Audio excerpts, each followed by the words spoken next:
Assalamualaikum. Tempoh hari saya ada terbaca sebuah thread yang mana dia tanyalah, ada seorang ni dia tanya, kenapa orang yang solat tapi tidak bernasib baik dalam hidup? And kenapa orang yang tidak solat ada yang bernasib baik kaya raya dalam hidup?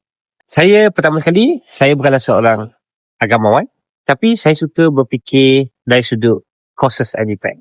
Ramai orang dengan mudahnya dalam hidup mereka melepaskan kebertanggungjawaban takdir hidup mereka kepada agama.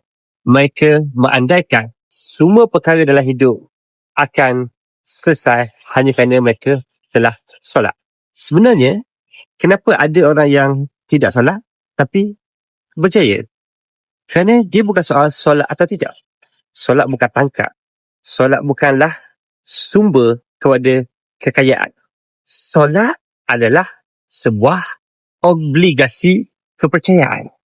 Kalau kita nak contoh sihat, sekalipun kita solat 1000 malam, tapi kalau kita tidak memahami causes and effect, kita misalnya berterusan makan makanan manis, apa kesannya?